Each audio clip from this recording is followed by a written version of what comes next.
All right, let's look at two more things here that challenge the Catholic Church. These are the scientific revolution and the Enlightenment. So you have this challenging of the Catholic Church is a general theme of this chapter, whether that is religious, whether that is economics moving more away from it, whether that is these new monarchs gaining powers, and also science is changing as well. And so you start to look at more direct observation, more mathematical reasoning, and rejecting what the Greeks and the Romans had done. The scientific revolution works to take on religion and increase just secular reasoning as a whole. Here's the first and best example of this. So basically, what is the center of the universe? The Greeks had long thought, and Ptolemy in the 2nd century saw Earth as this motionless entity in the center of the universe, surrounded by all these other spheres that revolve around it. And beyond those spheres is heaven. And stars are these heavenly bodies made up of pure substances, and they don't experience change or corruption, that everything is perfectly circular paths. And astronomers actually start to wait, no, that's not going to be right here. And in 1543, Copernicus publishes his book on the revolutions of the heavenly spheres, and argued against Ptolemy that everything actually revolves around the sun. This is the heliocentric theory, and that humans don't occupy the center of the universe. This goes against what the church is going with, that the earth is not necessarily the earth's center, but that humans are super special in their makeup and whatnot. And so Copernicus actually publishes this on his deathbed, so he doesn't basically get caught against him by the Catholic Church. But this is going to just start to get the ball rolling, and it's a snowball effect here of what's going to happen of the church losing power. And here's some of the people who are also going to do it. Kepler does figure out that the path, the Earth and Mars and all the other planets, the path around is not circular.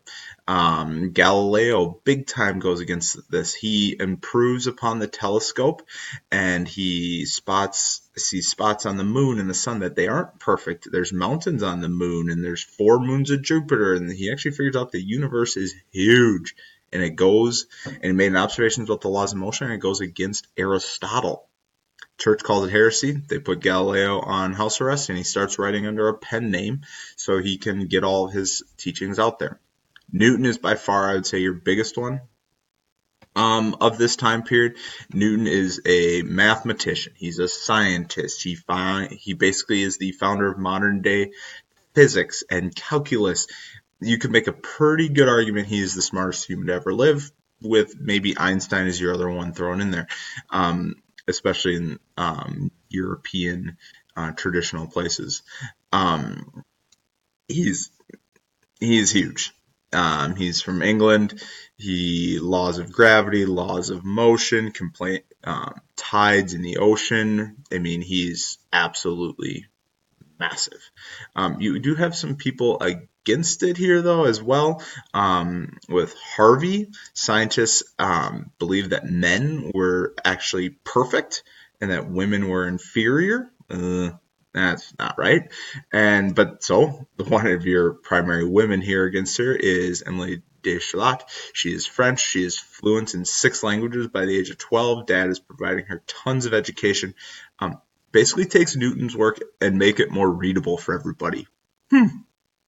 That's probably a good idea.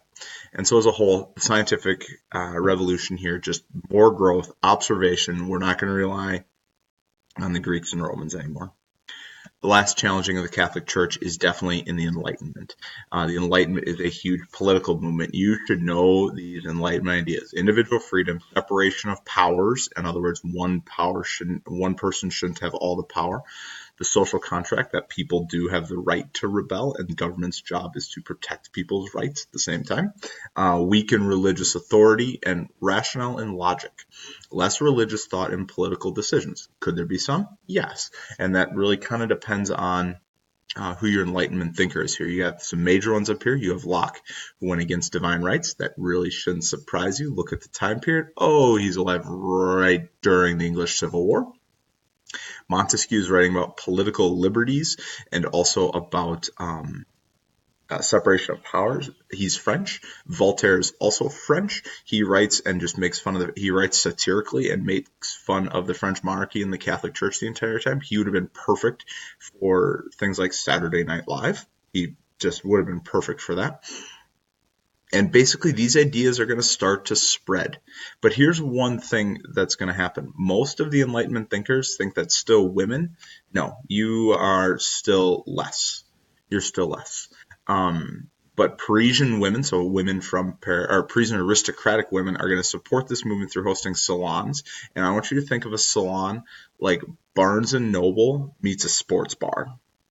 Okay, Barnes and Noble meets a sports bar. That it's just basically these huge intellectual parties, but people are getting together to talk about politics and challenging the church and things like that instead of, so take Buffalo Wild Wings meets Barnes and Noble. People are eating chicken wings talking about sports nowadays at Buffalo Wild Wings. Here, the saloons, they would be eating whatever they were eating, but they would be debating politics. Women are still in the background, but they would host these events to try to get those beliefs out there.